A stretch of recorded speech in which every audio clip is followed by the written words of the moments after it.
Our next speaker, we should be two, but unfortunately I have to give Dan's apologies.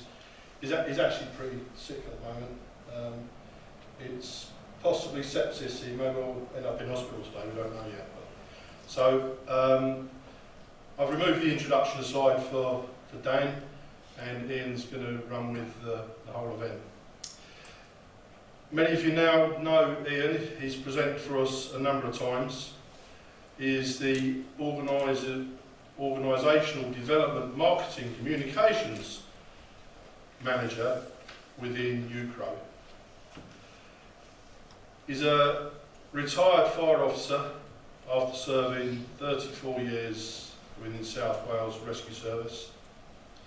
He's had a long association with UKRO, and some 25 years ago became the lead assessor for UK, international and at world level. He's moved into the marketing role because of his passion for the charity and the work that he carries on doing. He's still very active with Project Edward, and now he looks after and chairs PROSE. A warm welcome for Ian Greenman.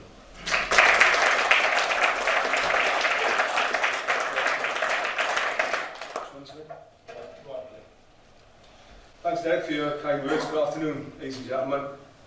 Some familiar faces, some not, but basically my role here today is to talk very much about the rescue sector, being United Kingdom Rescue Organisation, and the National Fire Chiefs Council, being the fire sector. So I wear a couple of different hats at the moment. Most of you probably know me of late through my PROSE role, but today is very much with the rescue and the fire sector hat on. As Derek alluded to there, unfortunately Dan can't join us today, so I've taken over his slides, and in typical Dan fashion, for those who do know him, he was texting me right at the beginning with, don't forget to mention this, don't forget to mention that. So I've been writing some notes down, so if you see me refer down to my notes, I'm sure Dan's got a camera in here somewhere, so you'll probably know if I've said it or not. So yeah, what's today about? Dan and I had a discussion, and we're trying to put together something, hence the title, The Response to Recovery, and it's how we feel the fire and rescue sector can integrate and engage far more with the recovery sector. And hopefully the next couple of slides will just emphasise some of the work that's currently going on in the background, very much at a strategic level, to try and influence and to try and engage with you, ladies and gentlemen, in the future at a road site, at an incident, which will enable better coordination for all concerned. Okay, so in terms of background, yeah, Derek's covered that, PROSE, and yeah, 25 years involved in and around United Kingdom Rescue Organisation. A couple of slides after will just explain a little bit more about what UKRO is about. So the purpose of the presentation then is very much, as I just said, how can the rescue and recovery roles work closer and harmonise going forward? The incident really is bigger than just fire, police, ambulance. We talk about an incident as being very much two phases, a response phase and a recovery phase. What the strategic thinking is about now is how do we integrate those better? How can the recovery phase be aligned to the response phase to ensure that the recovery phase is then more successful? And I think some of the examples we've heard referred to earlier today around EVs, around transporting EVs away from an incident, and the safety issues concerned, not at everyone obviously, but if there is that potential danger, a thermal event, etc.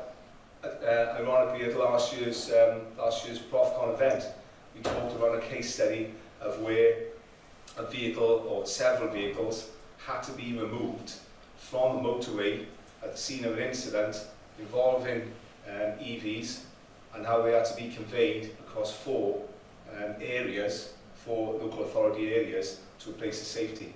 So what we're trying to say now is that this alignment is hopefully going to create better discussion to enable that response phase to integrate with the recovery phase.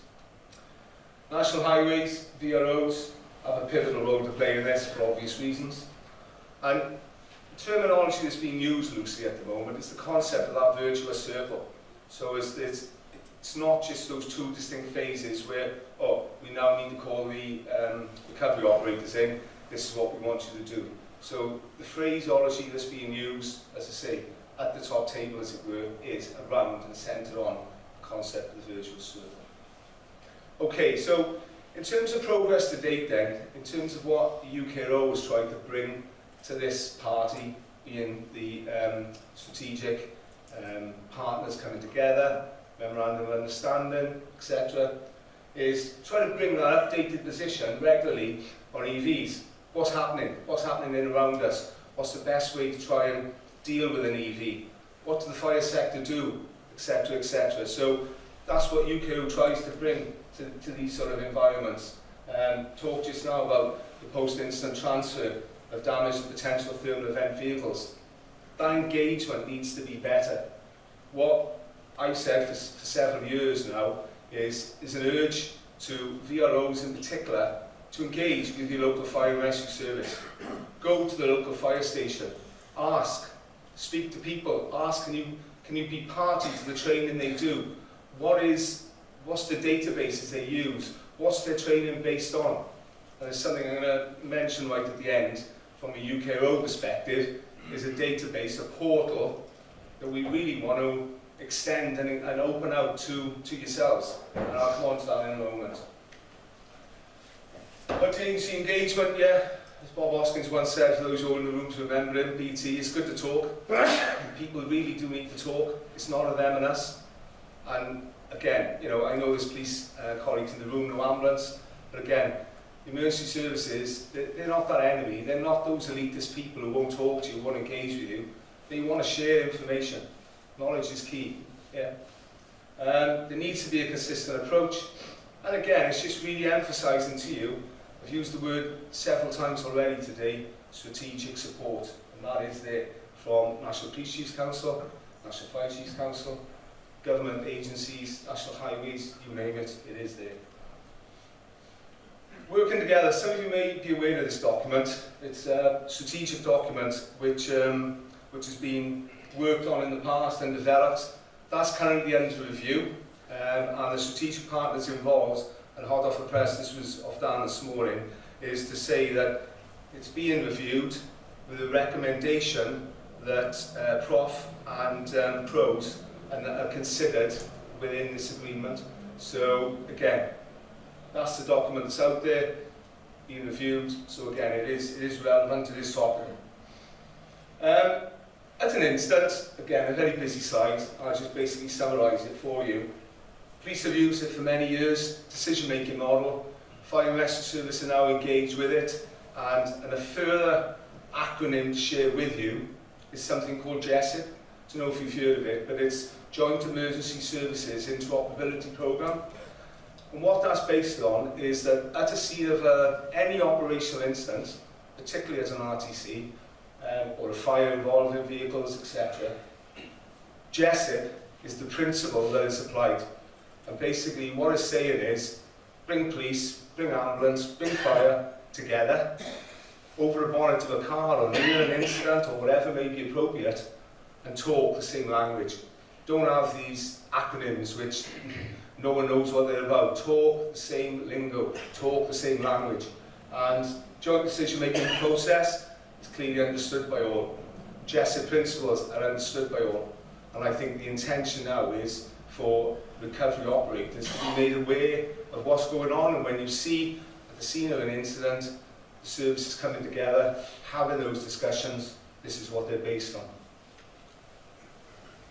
Health and safety, again, another very busy slide, but the emphasis about sharing this slide with you is the way the Fire and Rescue Service operate at that scene in terms of its risk assessments, both dynamically and analytically, in terms of the PPE, in terms of the cordons they apply. And again, the reason for sharing this is just to emphasise that this information is not, we're not keeping close protection of it. what we want to do is share it with you and say, this is why we do certain things, this is why we do other things. And again, very, very much based on health and safety as a whole. So, I mentioned earlier about the UKRO. Charity for over 30 years. It's been at the forefront of development, innovation, professional rescue. Charity status 8 years ago now. Again, it's all about advancing professional rescue together. Recently developed a new business plan, the Academy, I'm going to come on to now in a moment. And again, just how much emphasis we within the charity put on those positive relationships. UKRO now is the voice, or is, the fire and rescue sector national operational guidance. So UKRO developed that guidance for the whole of the fire sector across the UK, which is some 51 fire and rescue services. So, sorry, the UKRO Academy, which is the slide I'm going to show you. The next slide will hopefully just click on and show you. So what is it? It's a portal that fire and rescue services access around the country when they want information, knowledge, training videos, whatever may be the case. And the intention really from a UKRO perspective is to make this academy available to yourselves, that you can go on there. And what type of info would be relevant for yourselves? We've got loads and loads of documentation and training videos around EVs and hybrids, energy systems, the hazards involved, how we identify the hazards, deactivating high voltage vehicles, loads of technical guides, there's a learning hub in there, and links to vehicle manufacturers. So it's an absolute encyclopedia which is there available at the click of a button on the side of a road to access and to download whatever you want from it. It's offering this academy to you on a 3-month free trial.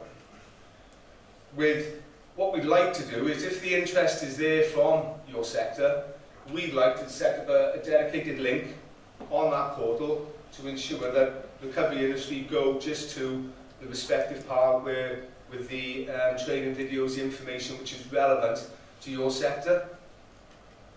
And again, we need to look, it's all based around numbers, but it would be somewhere there in a region of £4.99 a month, which at the end of the day, you know, in today's climate, 60 quid a year is neither here nor there, I would have thought to most people. Again, that's not confirmed. It is all going to depend on the amount of interest that's out there with it. But please, by all means, have a little look at it, see what you think of it. If it's not for you, that's fine, not a problem. But if you want access to that portal, my email address will be at the end. Just drop me an email with your email address and we can get you that 3-month free trial for you to have a look at. What does this mean then for PROs? We want to try fire sector as a whole, want to work together to develop operating standards, establishing contacts, as I said earlier, contact your local fire station, your local fire and rescue service.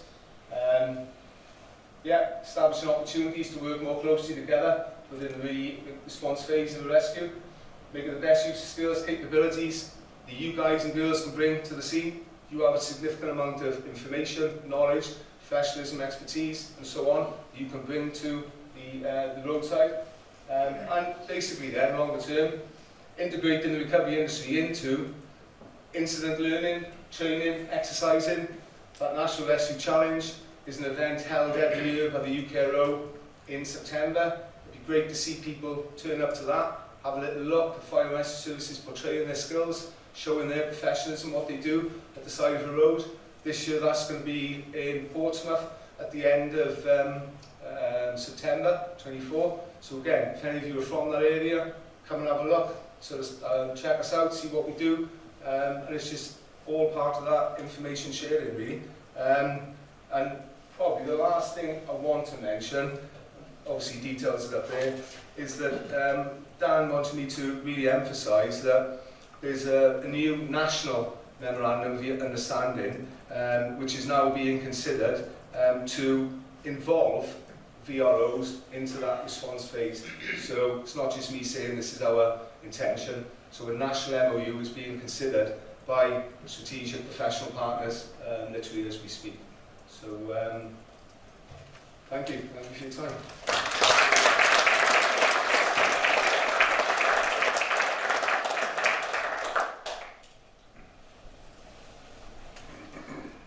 Thank you, Ian. So that memorandum that he just spoke about, if you ever look at it as its current form, it's about clearing the roads in that rescue situation. It doesn't mention rescue and recovery. And that's the point that Ian and Dan's making. And that Prof brought it to their attention. You clear these roads, you do all this work, and you do it without us, the invisible industry. So another change that has been influenced by Prof. So thank you Ian, for your presentation.